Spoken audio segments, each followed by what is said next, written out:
Hey guys, it's Bats here, and I wanted to discuss something very important in Yu-Gi-Oh! Deck building and competitive play, and even casual play to a certain extent. Consistency.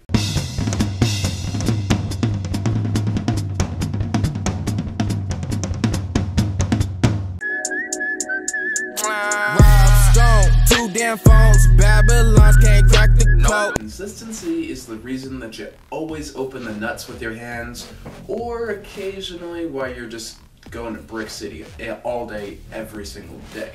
Now, I hear a lot of players saying, "Yeah, man, I would have done better if I hadn't bricked like that." Then you go through, you play test the deck, and you realize they're bricking a lot. Or alternately, you're playing through a tournament and you realize, man, I never bricked once, and you go through the deck like, oh wow, there's no way to brick in this deck. It's amazing.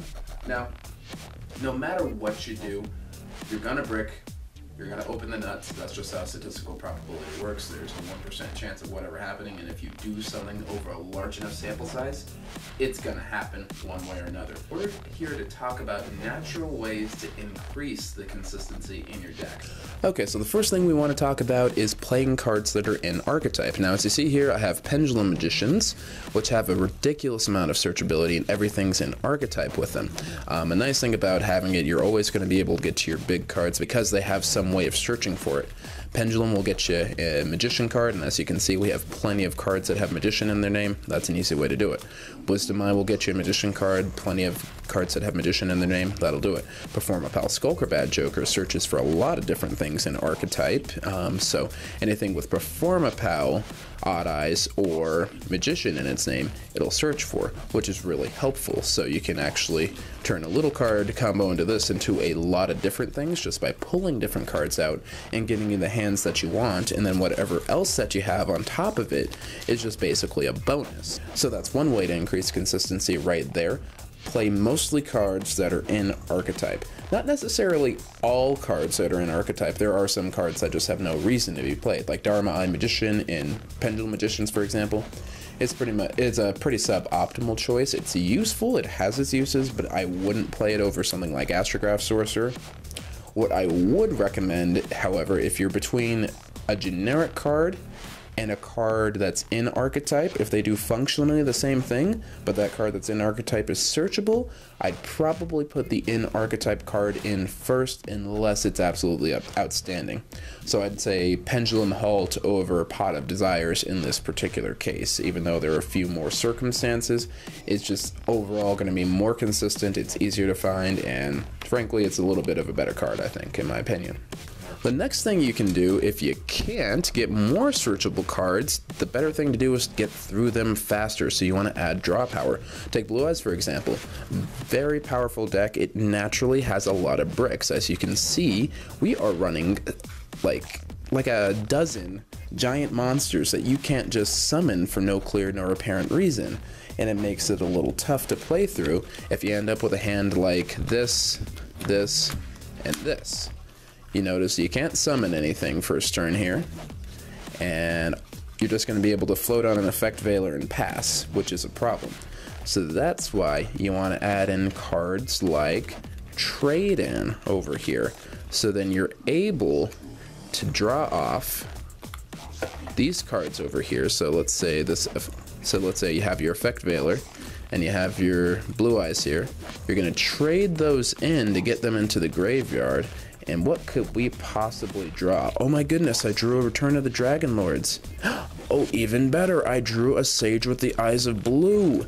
But if you go through more cards, statistically speaking, you will get to the cards that you want eventually. Third thing that you can do, I usually recommend, minimize hand traps. And I understand we're in a bit of a meta where hand traps are kind of essential, but then you end up with hands like this. Like opening hands like this, you can't do anything. You're just kind of sitting there and waiting for your engine to start. I mean, yeah, you have a little bit of defense, but you never know what your opponent's playing. You can only, and most of the hand traps you can only use once per turn anyway. So if you open 3 Ghost Ogre and Snow Rabbits, that's awesome. You can stop one thing, and then you have 2 or 3 other useless cards there. If you play high-level combo decks that desperately need these cards to start moving and do anything, you're going to find yourself losing a lot more often because you missed out on combo pieces just because you had some extra defenses. So keep that in mind. It's a balance. I'm not saying eliminate them at all because that's insane, but try and limit it to 4 or 5 at the most. I'd say a Maxi, a couple of Ghost Ogres and Snow Rabbits, a couple of Droll and Lockbirds, or a couple of Ashes, just whatever you need for it to function, and keep it at the minimum. Another thing is finding cards that naturally synergize and sub-engines that naturally synergize. For example, a good tech card is Fairy Tail Luna. What happens is when you normal summon it, you search for another copy of itself, which is awesome. It also bounces itself back in addition to cards on your opponent's side of the field, so it's like a compulsory evacuation device on legs. It's also a soft once per turn, so it means once per card while it's on the field. So if you have multiples of it on the field, you can bounce anything away. That's pretty awesome. But it's not going to be very helpful in something like Magnet Warriors. So if you summon Alpha and you want to do some more stuff, but you end up with a Luna in hand, that's great, but you got to pick between Alpha or Luna, and that's a problem. Whereas, let's say, for example, in something like Metal Foes. So if you find that you're playing Metal Foes or something similar to that, and you have scales, it's really great in pendulums. So you'd summon your Luna, like you normally do, search for your other one, add it to your Metal Foes here, and look at this, scale 1, scale 2, you got a 1 through 8, pendulum summon, and you got another Luna on top of whatever else is hanging out over there. So you're going to find naturally synergizing themes. Attributes, if you have a largely light deck, you want to go ahead and make sure that it's largely cards that work in that attribute. For example, Blue Eyes is another good example. Sage with the Eyes of Blue is able to search for light level 1 monsters. That's why a lot of players still play Effect Veiler. Even though it's been effectively power creeped, it's a searchable out for certain situations, which gives you more flexibility and more consistency, so you get to shut down your opponent more often and get to your plays more importantly because they won't be able to stop you. A Morphage Goliath, it works better because it's level 8, it's a trade-in target, and it's a dragon too. So that's awesome in something like Pendulum Magicians where you can get to pendulum monsters, but it's better in Blue Eyes because we have cards like Return of the Dragon Lords to pull it out of the graveyard.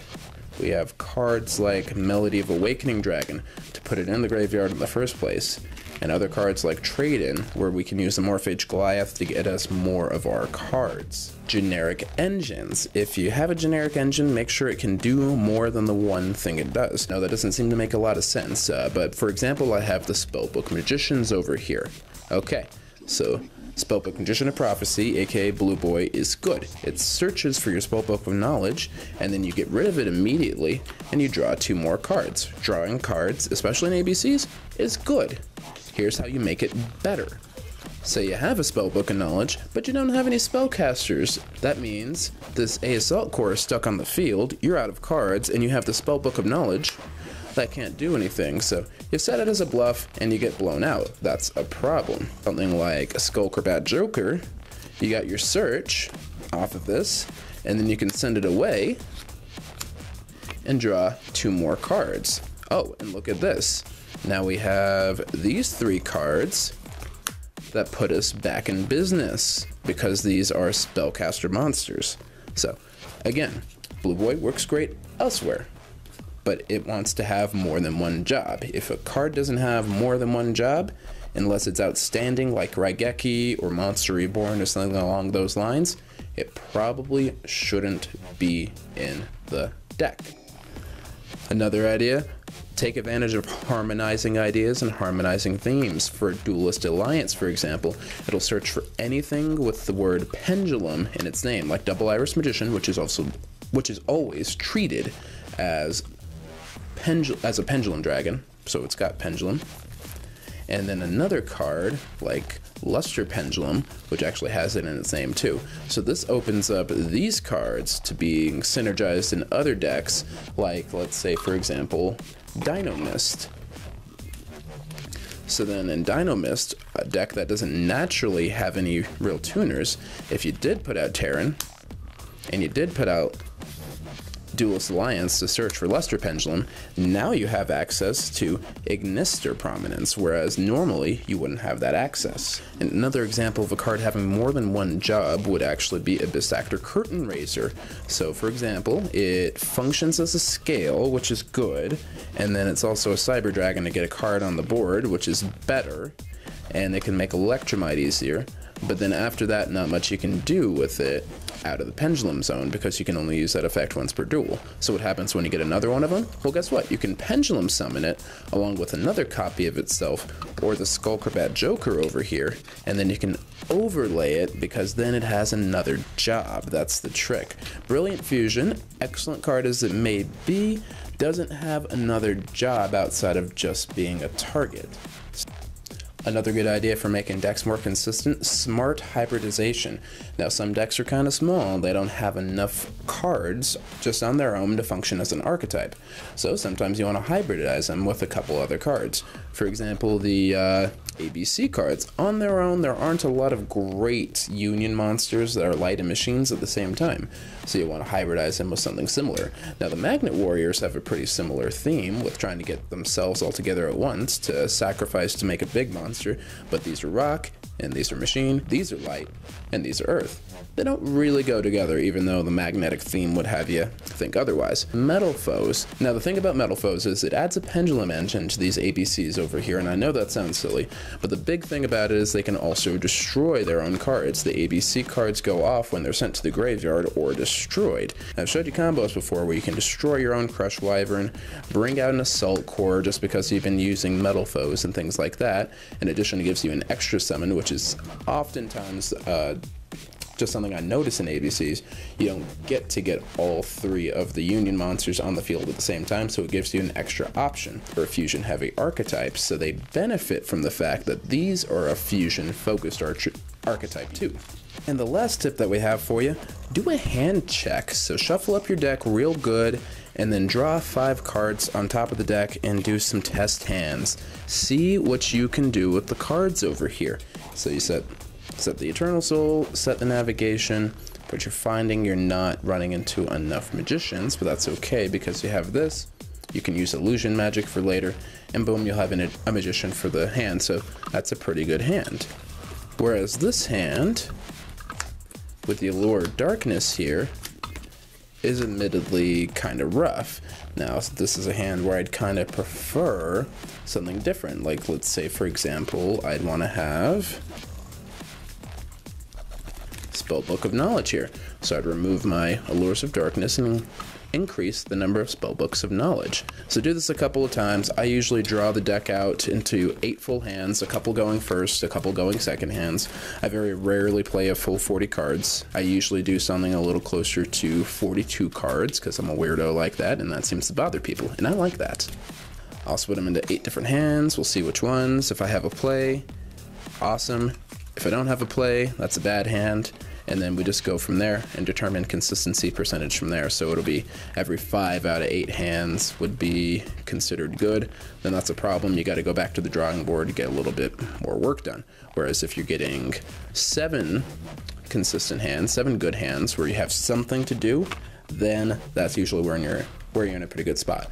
It also depends on the ceiling too. If you just open the nuts on half those hands and then other times it's the way it is, then you're probably just playing blue eyes. But otherwise you want to shoot for at least 6 good hands, meaning that 3 out of every 4 games you have, you're going to have a good hand and just live with the one hand that you can't play out of. So that's how that works.